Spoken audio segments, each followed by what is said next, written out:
So welcome back, guys. Today I'm going to show you a couple of moves that are very useful if you want to end a round. If your opponent is very low on health and you just want to end it quickly without giving him too much breathing room to make a comeback.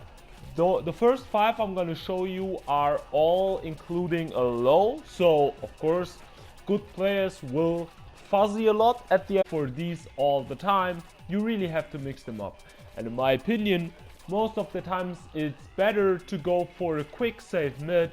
Not all the time for down for 4 because it leaves you at -9. I like to do just down for 1.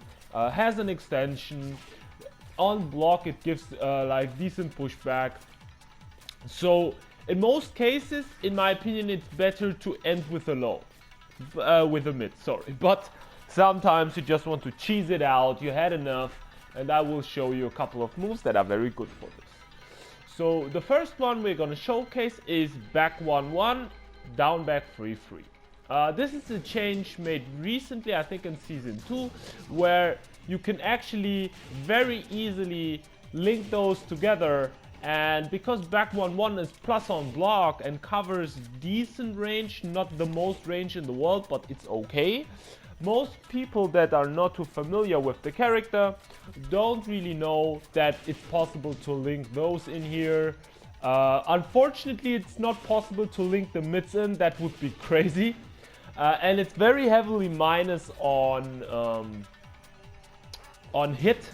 And of course -19 on block, so you really have to be careful. And for instance, if he blocks those, he cannot low parry this for some stupid reason. I don't know why they decided to do it like this, but you actually can duck after the first one and then can low parry. But if you block both back ones, good reason. Which is ideal, like you want to low parry this because then it's not really a mix up when you end the split kicks. But it covers a lot of ground and it is decent, but still, if they block it, you're -19, so please be aware. Now we come to my favorite one actually, 2 down 3. It doesn't do a lot of damage, so it has to be very low. I think it does around 10 damage if you only hit the low one. 11. Okay, 11 damage. The range is okay-ish. It actually hits from 2.6 because the 2 works forward. This used to be not as good. It is minus, but now comes the deal why this is better now. 2-1 and 2-3 are actually very important.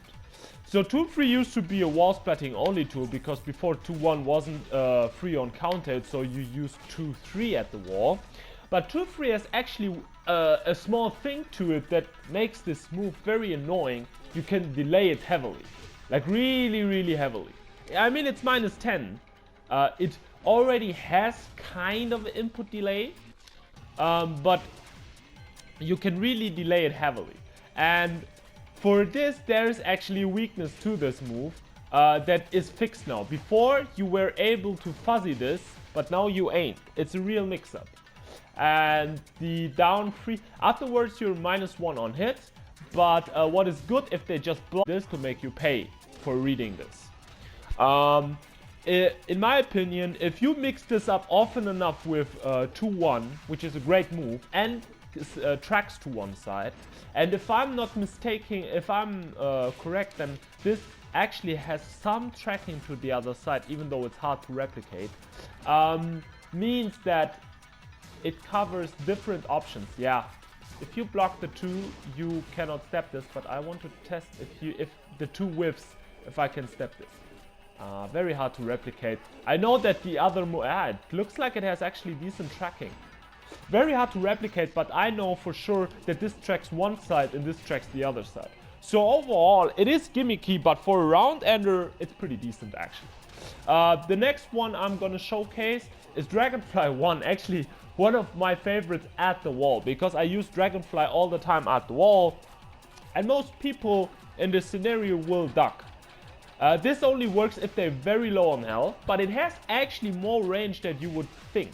It hits from 2.5-ish.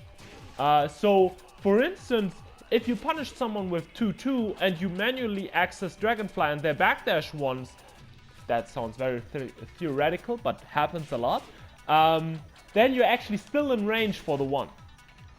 And you're also still in range for the 4. And you're also still in range for the 3. Wait, I lied. I know it hits from around here. 2.4, 2.3-ish. However, I think this hits from 2.2 or 2.3. Am I lying? Okay, maybe it hits from 2.4. So you're in range for everything. I lied and I fucking suck. What you have to keep in mind though, if people are jab happy, they can clip you out of it. But in my experience, I oftentimes do this from the neutral like this, and it still hits them because they are not sidestepping as much, being afraid of this, and rather backdashing. But if you're playing ranked and people jab a lot, as I told you in the other video, you first have them to respect Dragonfly, or you have to fuck so much with their head that they're just gonna accept it. Wait, one last thing though. This doesn't have any tracking. So please, if you do this, be aware of that. It shouldn't have any tracking, but I think most people know this. The next one is a very, very old one. It's both cancels from his up back 1+2 unblockable. And here's the deal. I simply love this unblockable. I did forever now. It has stupid range, and if someone doesn't step this, then they're gonna get fucked. But the good thing about this is that actually this extension here comes out rather quick. I think the actual startup is 25 frames, and as you can see, it actually has decent tracking to one side. If he only steps this, you're gonna still clip him. And if he sides, so the tracking is decent for some reason. And this is actually my favorite variation of the move, this one, to end the round with.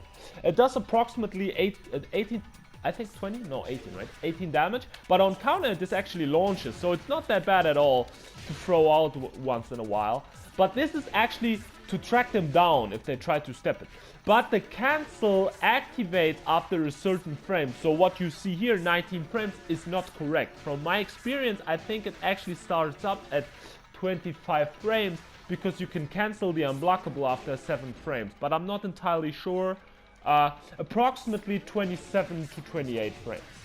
Afterwards, you're +1, which means you can press it to 1 and sometimes +2, depending on when you cancel the unblockable. But together with this, which also which comes out a little bit slower, but as most people know, has not that good. Like, it doesn't have the best range in the world, but it has a lot of active frames and can catch people very awkwardly. Like, the range is a problem, but the tracking really is not. So, like, if they step, it will catch them later. If they side walk and move into you, it will catch them. And you have to be careful though. If you do this and they read it, you have to cancel it not immediately. You have to wait and then cancel it like kind of in the middle, because otherwise you're gonna get heavily punished. And then when you canceled it a lot, you will start actually works wonders, because if people backdash and don't consider sidestepping, the range is just done. Now we come to the last of the first 5, and it's down back 3, 3, 3, 3, 3, 3, 3, 3.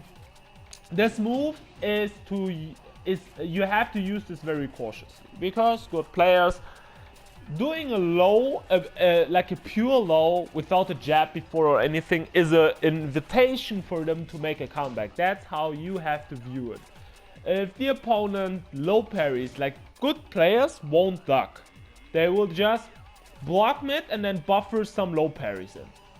Like this. And if you press something, you're gonna get caught and it will hurt. So you can actually buffer low parries into backdashes like this. And if you do it like this, there is a 2-frame window of you low parrying and still backdashing. And are methods that are very easily accessible, for instance, for a hitbox player, to actually buffer low parry all the freaking time. But even on a normal stick, this is doable. So you have to be aware at high level, ending a round with lows is very, very difficult and very, very risky. I would rather choose a slower mid than that people have to step for me to get killed or space properly out to give him an invitation for an easy low parry. But the good thing is, you can just fall to the ground and not gonna eat a heavy punish, and if they get hit by it, you score more damage with most other lows, and then it's a pure mix-up after the second hit, and it's very annoying. And it has tracking and decent range. The second hit has decent range, the first really doesn't. So this was the low edition. I will make one other edition with mids that I like to end rounds with. I have two in my mind in particular that I really like to use, which I don't use oftentimes in other situations. So I hope you enjoyed it, and see you in the next one. Goodbye.